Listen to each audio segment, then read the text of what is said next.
wabarakatuh. Perkenalkan, nama saya Anissa Nandariati, NPM 19 106 310 90 114. Saya dari kelas 4E Agroteknologi Fakultas Pertanian Universitas Sinar Bangsa Karawang. Pada kali ini saya akan membuat pestisida nabati. Sebelum kalian menonton lebih lanjut, jangan lupa untuk subscribe, comment, and like. Seperti yang telah kita ketahui teman-teman, bahwa penyakit dan hama pada tanaman merupakan masalah di bidang pertanian. Oleh karena itu, aplikasi pestisida digunakan untuk mengatasi permasalahan tersebut. Tetapi, banyak petani yang menggunakan pestisida kimia karena daya kerjanya yang relatif lebih cepat. Selain itu, pestisida kimia menimbulkan beberapa hal yang negatif. Yang pertama adalah resistensi.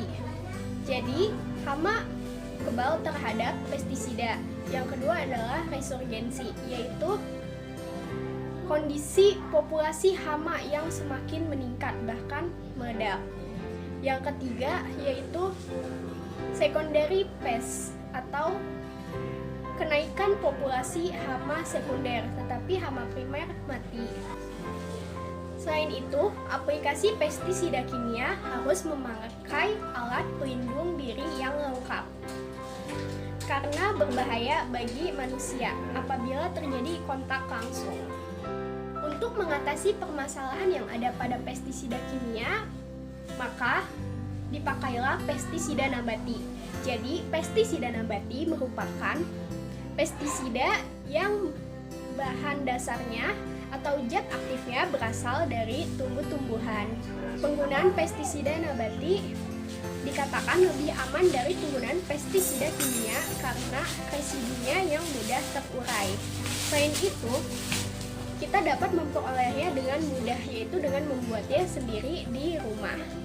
Perlu diketahui juga bahwa di dalam pengendalian hama terpadu atau PHT, penggunaan pestisida kimia merupakan langkah alternatif yang paling terakhir di dalam pengendalian hama dan penyakit pada tanaman. Sehingga kita harus menggunakan pestisida nabati terlebih dahulu sebelum melakukan aplikasi pestisida kimia. Jadi pada kali ini saya akan membuat pestisida nabati dari tanaman sirikaya. Yang akan digunakan adalah bagian daunnya. Ikuti terus kelanjutannya karena saya akan mencari tanaman srikaya.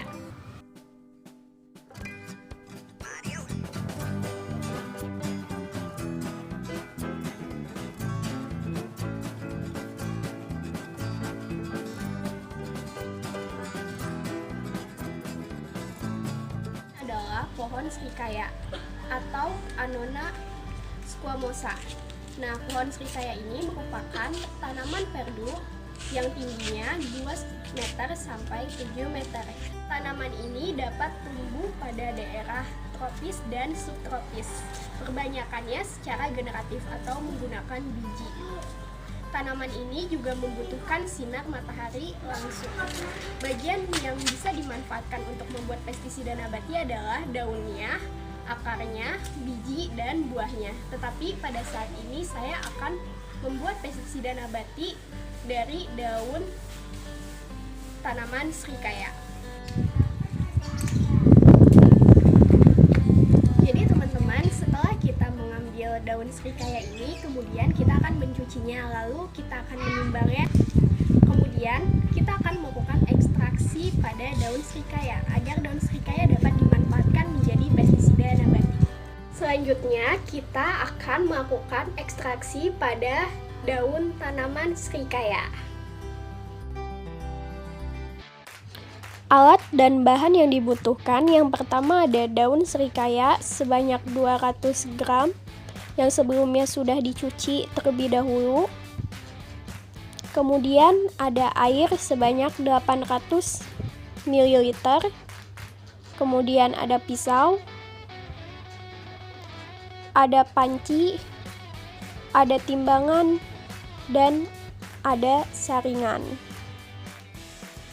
Cara pembuatan yang pertama, kita menimbang daun srikaya sebanyak 200 gram.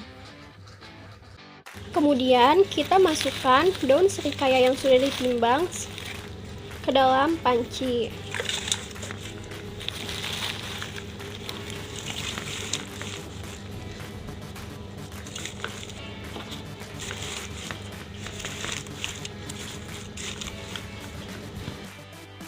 Lalu kita tambahkan air sebanyak 800 ml.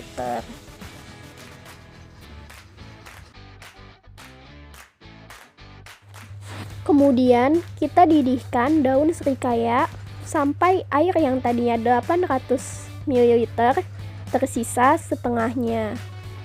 Air yang dihasilkan berwarna hijau ya teman-teman. Jadi ini akan kita tunggu sampai air setengahnya dari 800 ml. Setelah air tersisa setengahnya, selanjutnya kita akan saring. Lalu kita akan saring hasil ekstraksi daun tanaman sirikaya ke dalam ember. Ini merupakan larutan hasil ekstraksi daun tanaman sirikaya. Larutannya berwarna hijau tua kecoklatan dan memiliki bau yang khas, yaitu bau pahit dan langu. Kemudian larutan ini akan kita tambahkan air sebanyak 2 liter sampai 7 liter. Oke teman-teman, setelah larutan ekstraksi kita tambahkan air, maka pestisida nabati sudah dapat diaplikasikan. Nah, jika kalian punya sprayer, kalian bisa memasukkan larutan pestisida nabati ke dalam sprayer.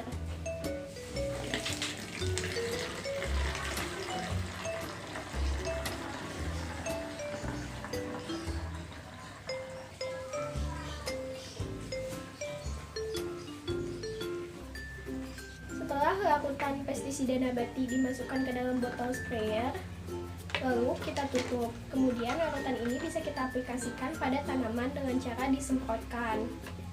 Pada kali ini saya akan mengaplikasikannya pada tanaman kelengkeng.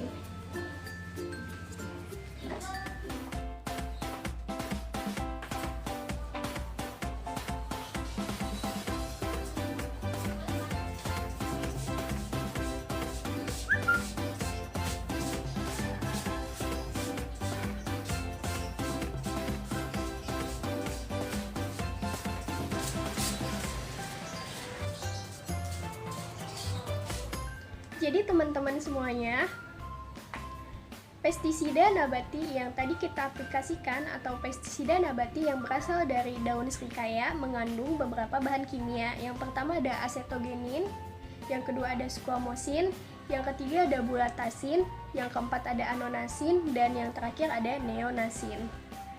Jadi, senyawa tersebut merupakan insektisida sebagai racun perut atau racun kontak.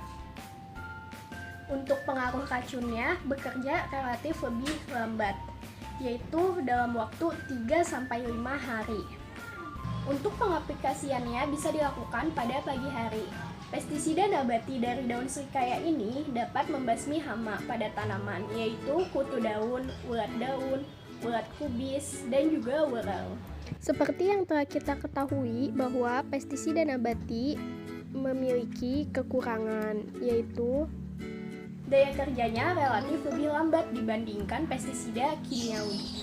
Tetapi, residu di dalam pestisida nabati mudah terurai, tidak seperti residu di dalam pestisida kimiawi, yang apabila kita memakan tanaman tersebut, maka itu akan berbahaya dampaknya bagi kesehatan manusia.